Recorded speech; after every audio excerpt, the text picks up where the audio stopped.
네, 안녕하세요. 캐디언스 시스템 솔리드 엣지 엔지니어 김민성입니다. 오늘의 얼리버드 트레이닝을 시작하도록 하겠습니다. 오늘의 얼리버드 트레이닝 주제는 미러와 패턴, 그리고 멀티바디, 물리적 특성에 대해서 한번 알아보도록 하겠습니다. 자, 그러면 솔리드 엣지 창을 띄워서 한번 설명을 드리도록 하겠습니다. 자, 일반 모델링에서 이제 패턴과 미러 같은 경우에는 굉장히 많이 사용하기 때문에 잘 봐두시면 도움이 많이 될 거고요. 자, 미러를 하기 위해서 일단 형상을 하나 만들어 보도록 하겠습니다. 일단 간단하게 육면체 하나만 만들어 놓고 해보도록 하겠습니다. 자, 육면체를 하나의 모서리가 100mm인 육면체를 만들 거고요.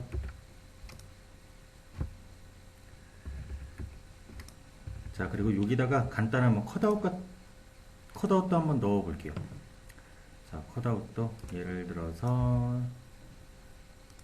자, 이렇게 한번 넣어줘 보겠습니다. 자, 이렇게 컷아웃도 넣고, 자, 그 다음 여기다가 홀도 한번 줘 보도록 하겠습니다. 홀도 하나 이렇게 넣을게요.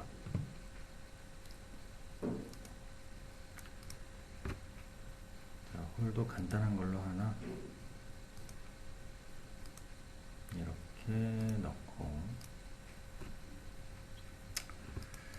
자, 그 다음 이 영상은 이제부터 미러를 해볼 텐데요. 자, 미러 같은 경우에는 2D 미러에서는 이제 중심 축이 라인이 되겠지만 3D 형태에서 미러는 평면이 기준이 되게 됩니다. 그래서 자, 평면을 미리 하나 만들어 주셔도 되고요. 자, 여기 예전에 써봤던 평면 도구들이 있죠. 그래서 평면 도구로 미리 한번 만들어 주셔도 되고, 자, 그게 아니다 그럼 미러 자체 내에도 어차피 평면을 지정해 줄 수가 있거든요. 자, 그래서 미러를 선택을 한 뒤에, 자, 여기에 보면은 총 두 가지 옵션이 있습니다. 자, 이 두 가지 옵션이 있는데, 자, 이따가 제가 패턴 할 때도 이것과 동일한 동일한 옵션이 있거든요. 자, 그때 좀 자세한 설명을 해 드릴게요. 일단 왼쪽에 있는 스마트로 항상 예, 왼쪽에 있는 스마트라는 옵션으로 항상 두고 사용을 하시면 됩니다. 자, 오른쪽에는 고속이라는 옵션이고 왼쪽에는 스마트라는 옵션. 솔리드 엣지를 최초에 설치하고 나서는 스마트로 딱 한 번만 넣어주시면은 그 다음부터는 이제 스마트로 자동적으로 들어가게 됩니다. 자, 그래서 이렇게 스마트로 두고 미러의 첫 번째 단계는 이제 형상을 선택하는 단계입니다. 어떤 형상을 미러를 할 건지. 자, 그래서 여기 보면은 세 개의 스토리가 있고요. 여기에 형상으로도 있습니다. 그래서 원하는 부분에서 선택을 하시면 되고요. 자, 저 같은 경우에는 조금 편하게 선택을 하기 위해서도 있지만 정확하게 선택을 하기 위해서 히스토리상에서 많이 선택을 하거든요. 그래서 여기서 예를 들어서 돌출과 자, 컷아웃과 구멍을 이렇게 미러를 하겠다. 자, 선택이 끝났으면은 마우스 오른쪽 버튼이나 아니면은 엔터 버튼을 눌러 주시고요. 자, 그 다음은 이제 기준 평면을 잡아줄 수가 있습니다. 그래서 일치 평면을 사용할 건지 아니면은 뭐 평행 평면 아니면은 기타 다른 평면을 사용할 건지 얼마든지 선택을 할 수가 있고요. 자, 저는 평행 평면으로 일정 거리만큼 떨어뜨려서 한번 미러를 사용해 보도록 할게요.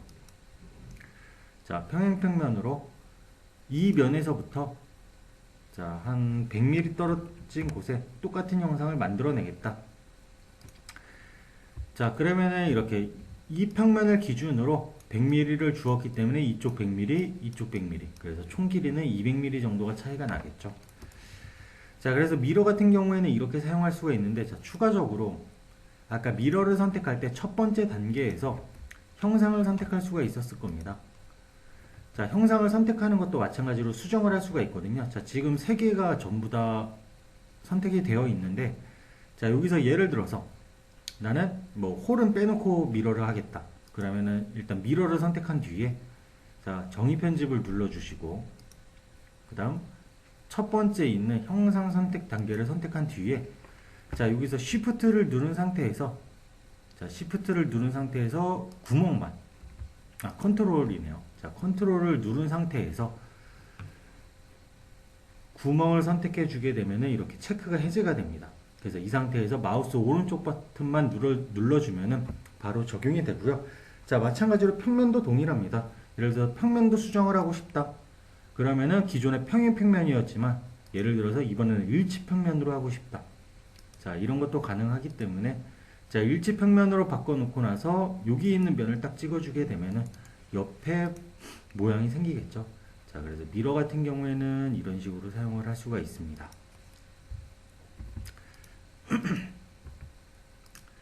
자, 그 다음은 이 영상을 가지고 패턴을 한번 돌려보도록 할 텐데요. 자, 패턴을 선택을 해보게 되면은 자, 여기에 보면은 똑같은 옵션이 있습니다. 고속이 있고 스마트라는 옵션이 있어요. 자, 이것도 마찬가지로 스마트로 해주시고요. 패턴에 대한 설명이 끝나고 나서 어떠한 차이점이 있는지 한번 보여드릴게요. 자, 그래서 패턴에서도 첫 번째 단계는 마찬가지로 형상을 선택하는 단계입니다. 제가 그 패턴을 돌리고자 하는 형상을 전부 다 선택을 하고요. 자, 그 다음 형상 선택이 끝났으면 마우스 오른쪽 버튼을 눌러주면 되겠죠. 자, 그 다음 이제 패턴 스케치 그릴면을 지정을 해주시면 됩니다. 패턴 스케치 그릴면을 자, 이렇게 선택을 해준 뒤에 자, 패턴을 그리는 도구 같은 경우에는 어떤 도구를 사용해 주셔야 되냐면은 자, 스케치 환경에서 꼭 여기 있는 도구로 해 주셔야 됩니다. 그래서 패턴 같은 경우에는 두 가지 종류가 있어요. 원형의 패턴과 자, 원형의 패턴과 그 다음 사각형의 패턴이 있어요. 자, 그래서 첫 번째는 사각형 패턴을 해볼 거고요. 자, 사각형 같은 경우에는 처음에 그릴 때 이렇게 형상의 특정 포인트를 참조해서 그리면은 나중에 굉장히 편하거든요. 자, 일단 뭐 예를 들어서 저는 패턴이 돌아가는 기준점을 여기로 잡겠다. 자, 여기 왼쪽 하단의 끝부분을 잡고 자, 이렇게 쭉 당겨서 이렇게 한번 그려보도록 하겠습니다. 자, 그러면은 지금 패턴 기준을 여기로 잡았기 때문에 자, 형상이 지금 이렇게 배치가 되어 있죠. 자, 그래서 패턴이 돌아간다고 했을 때 추가적인 형상들은 이런 식으로 기준 포인트를 기준으로 자, 이렇게 형상이 생겨날 겁니다. 자, 여기 보시면 초록 색깔 점들이 전부 다 그 패턴이 생기는 위치고요. 자, 여기도 마찬가지로 이렇게 생기겠죠. 여기도. 자, 그래서 이런 식으로 패턴이 돌아갈 건데 자, 지금 보면은 그 Y 방향으로는 두 줄이 있고요. 자, 그 다음 X 방향으로는 세 줄이 있습니다. 자, 이거 같은 경우에는 마찬가지로 변경이 가능하고요. 자, 변경할 때에는 일단 변경할 때에는 그려진 패턴 스케치를 일단 선택을 해줘야 됩니다. 그래서 패턴 스케치를 선택한 뒤에 자, 여기 보면은 리본바 옵션을 조절할 수 있는 부분이었죠. 자, 그래서 리본바를 보게 되면은 여기서 맞춤 채우기 고정이라는 옵션이 있습니다. 그래서 지금 같은 경우에는 이 사각형 범위 내에서 몇 개씩 넣을 건지 X와 Y에 대한 값을 지정해 줄 수가 있어요. 이렇게. 자, 여기를 지정해 줄 수가 있고 자, 그리고 패턴 스케치 같은 경우에는 기본적으로 치수 구속도 가능합니다. 예를 들어서 이렇게 치수에 대한 제한을 줄 수도 있고요. 아니면 주지 않을 수도 있습니다. 그래서 여기다가 X, Y 쪽 일단 패턴 스케치를 조금 더 늘려볼게요. 이게 형상이 너무 조그만해서 자, 조금 늘려보도록 하고요. 자, X쪽에다가 총 4개를 한번 넣어보도록 하겠습니다. 그리고 Y쪽에다가는 3개 자, 이렇게 넣을 거고요. 자, 그러면은 이런 식으로 패턴이 생겨나겠죠.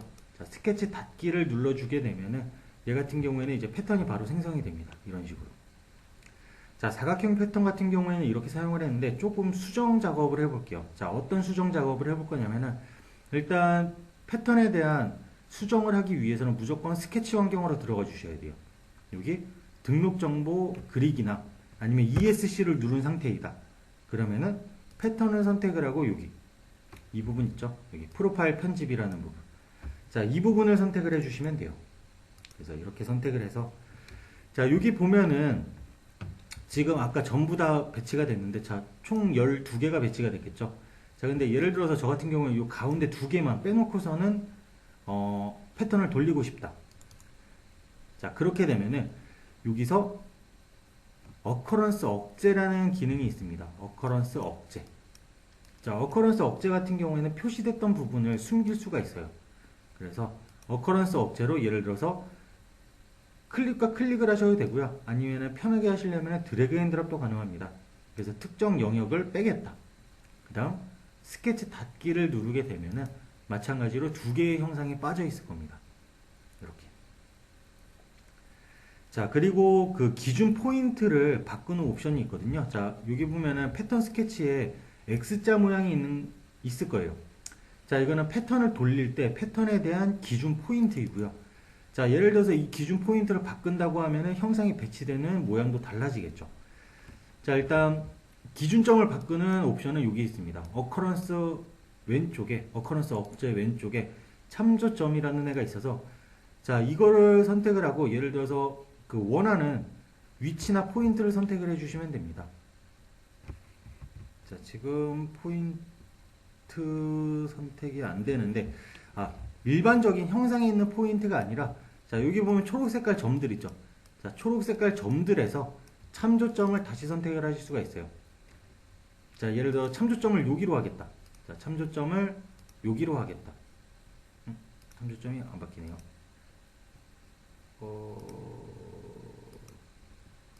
자, 얘 같은 경우에는 지금 참조점이 바뀌어 있네요.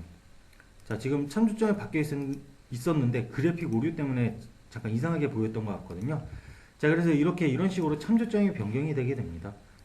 자, 그리고 어커런스 억제를 이렇게 해놨던 거를 만약에 다시 살리고 싶다 그러면은 어커런스 억제를 다시 선택을 해서 이렇게 드래그 앤 드랍 하게 되면은 다시 활성화가 될 겁니다. 자, 스케치 닫기를 눌러서 한번 확인을 해 볼게요.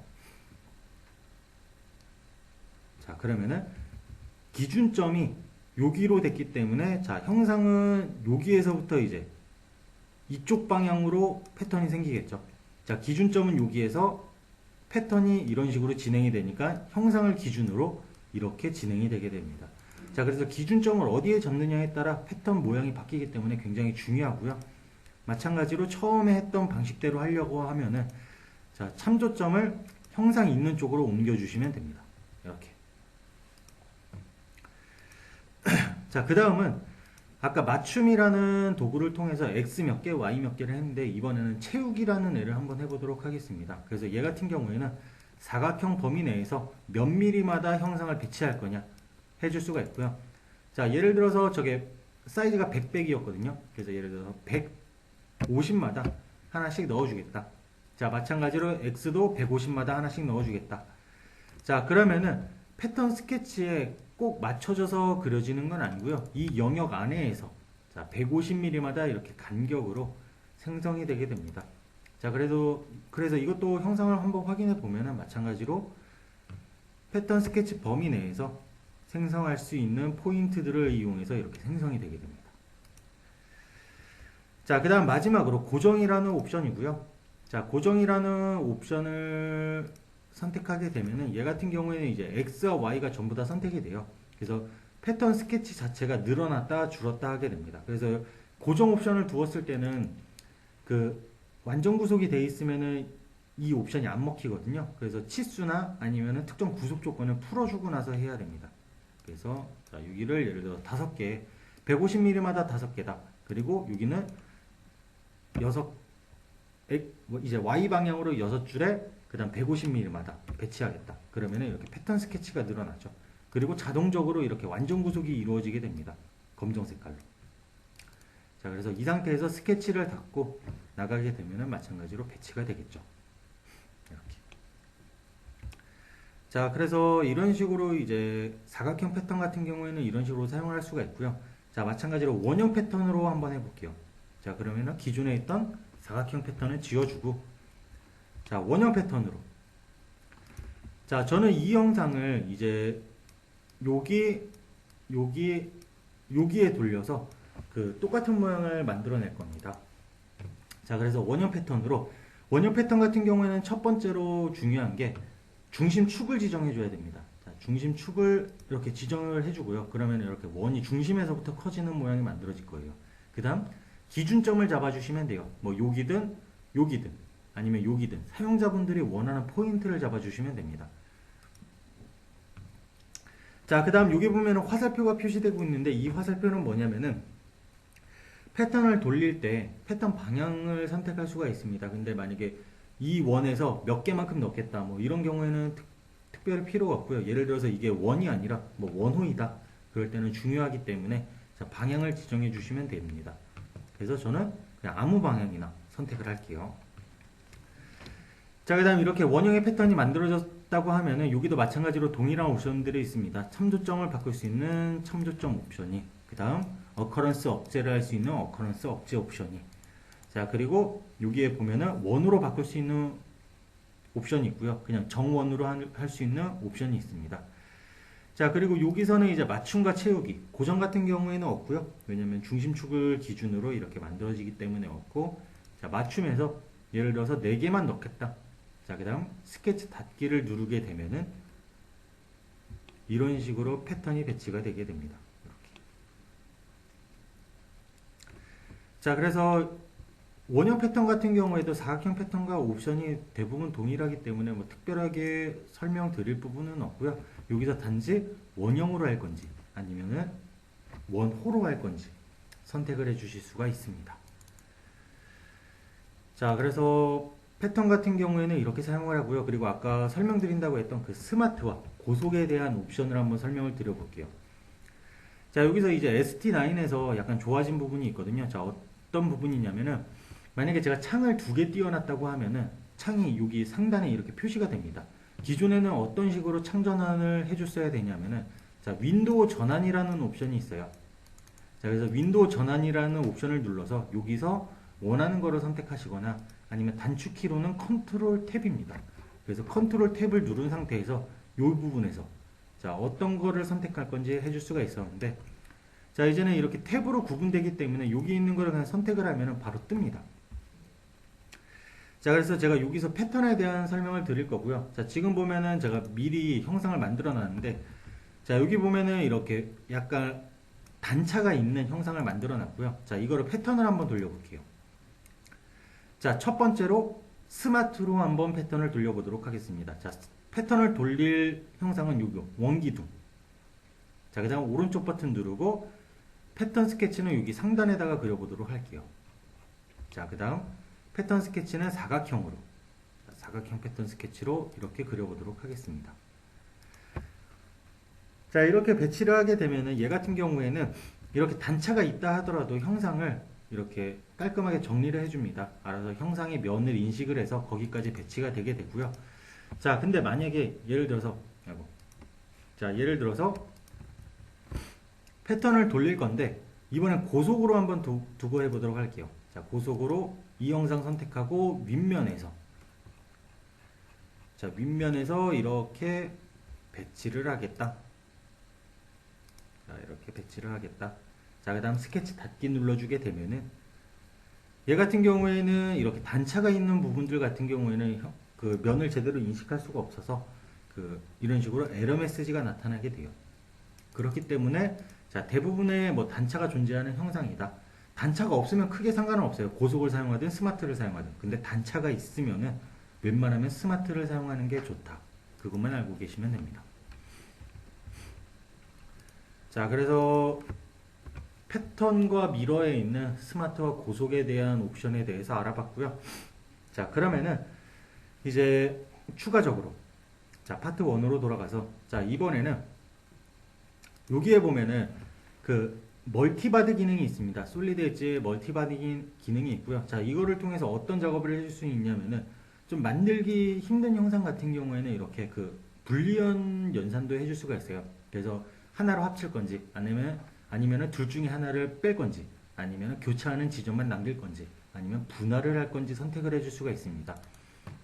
그래서 이거를 한번 해보게 되면은, 자, 일단 바디 추가. 자, 바디 추가를 누르고 여기서 일단 판금 환경으로 할 건지 파트 환경으로 할 건지 선택을 할 수가 있고요. 그 다음 초기 바디 이름과 새 바디 이름을 지정해 줄 수가 있습니다. 자, 그래서 파트 바디로 할 거고요. 저는 여기다가 돌출을 한번 해볼게요. 자, 예를 들어서 이렇게 그냥 원을 한번 그려보도록 하겠습니다. 자, 시간 관계상 그냥 간단하게 뭐 완전 구속하지 않고 진행을 할 거고요. 자, 이렇게 형상을 그리게 되면 얘네는 각각의 덩어리로 인식이 되게 됩니다.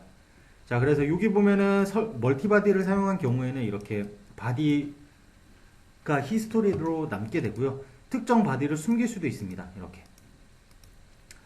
자, 그리고 여기서 만약에 불리언 연산을 하고 싶다. 합치기를. 자, 합치기를 하게 되면, 자, 얘와 얘를 합치겠다.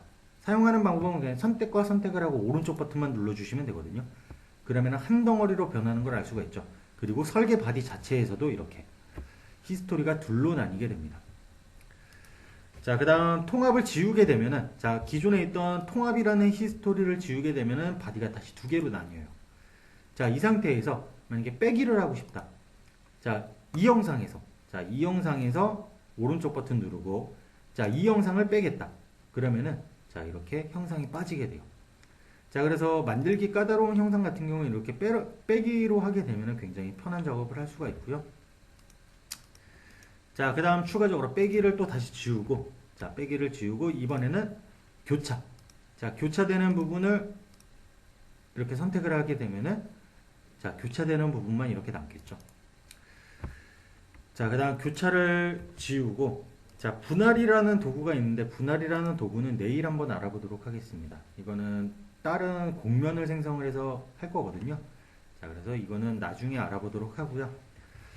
자, 그래서 이렇게 멀티바디를 생성을 해서 뭐 불리언 연산을 할 수 있는 기능이 있고요. 자, 그 다음 마지막으로 이렇게 만들어진 형상을, 자, 일단 이거를 두 개로 합치도록 하겠습니다. 빼도록 하겠습니다. 자, 이 영상에서 이 영상을 빼겠다. 자, 그 다음 이 영상을 숨겨놓고, 자, 그리고 한 가지 추가적으로 아셔야 될 부분, 자, 뭐냐면은 예를 들어서 만약에 얘를 어셈블리로 던졌다. 그럼 이 두 개가 다 표시가 될 겁니다. 도면에서도 마찬가지로.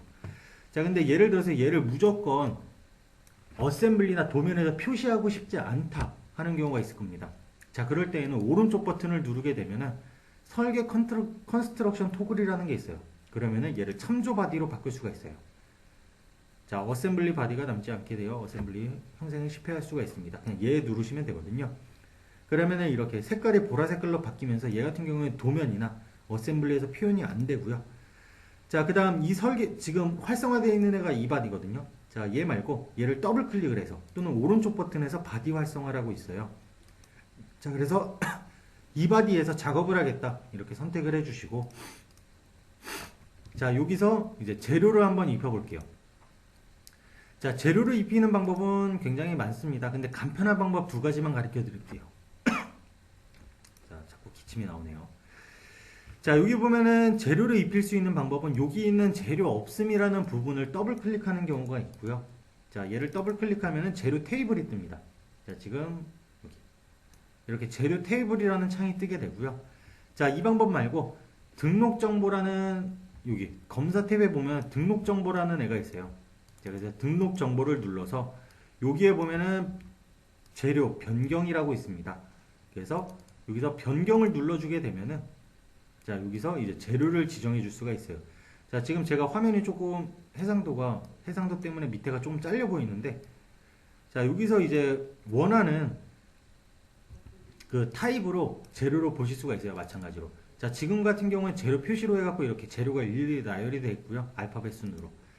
자, 그 다음 옆에 있는 거를 누르게 되면 이제 카테고리별로 나눠져 있고, 자, 그 다음을 라이브러리로 하게 되면은 어떤 라이브러리에 어떤 재료가 있다. 이런 식으로 표시가 됩니다. 그래서 사용자분들이 원하는 대로 얼마든지 편하게 볼 수 있게끔 ST9에서 좀 바뀌었고요. ST8에서는 이 기능이 없습니다. 자, 그리고 정렬도 주실 수가 있어요. 내림차순인지 오름차순인지 선택을 해 주실 수가 있고, 자, 저는 알루미늄 1060으로 한번 무게를 재볼게요. 자, 무게를 잴 때 중요한 거는 여기 밀도 값이죠.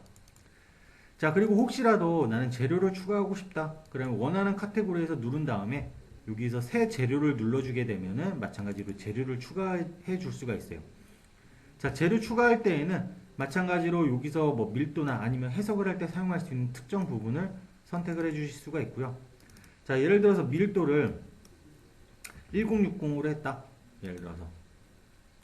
자, 그 다음 재료 이름은 예를 들어서 그냥 제 마음대로. 자, 제 이름을 쓸게요. 자, 김민성이라는 재료를 넣었고, 자, 엔터를 치게 되면 변경사항을 저장할 거냐? 얘를 눌러주시면 돼요. 자, 그러면은 재료 테이블에 이런 재료가 등록이 됐고요. 자, 여기서 엔터를 잠깐 창 옆으로 옮겨서 제가 모델의 적용을 누를게요. 지금 화면이 너무 작아서 안 보이고요. 자, 모델의 적용을 눌러서 이렇게 적용을 시켰습니다. 자, 그러면은 여기 재료가 바뀌었죠. 김민성이라는 재료와 밀도가 1060이다. 그리고 자, 질량과 최적 표면적 등을 구할 수가 있는데 지금 다 0으로 나오죠. 자, 여기 있는 업데이트 버튼을 눌러주게 되면 이제 모든 값들이 적용이 됩니다. 이 재료에 맞춰서. 자, 업데이트 한번 눌러줘 볼게요. 그러면은 얘를 만들었을 때 무게는 0.76kg이고 최적과 표면적은 이 정도가 됩니다. 이렇게 나오고요. 자, 재질을 한번 바꿔볼게요. 자, 재질을 한번 바꿔볼 건데 이번에는 어떤 재질로 바꿔볼 거냐면은 자, 여기에 논 매트리얼 중에서 플라스틱으로 한번 바꿔볼게요. 자, 플라스틱. 자, 플라스틱 밀도가 좀 얼마 차이가 안 나네요. 자, 좀 다른 걸로 바꿔보겠습니다. 밀도 차이가 좀 나는 걸로. 자, 아까 1060이라고 넣어줬는데 한 2배 이상 높은 2850으로 한번 바꿔볼게요. 자, 마찬가지로 모델의 적용을 눌러주시면 되고요.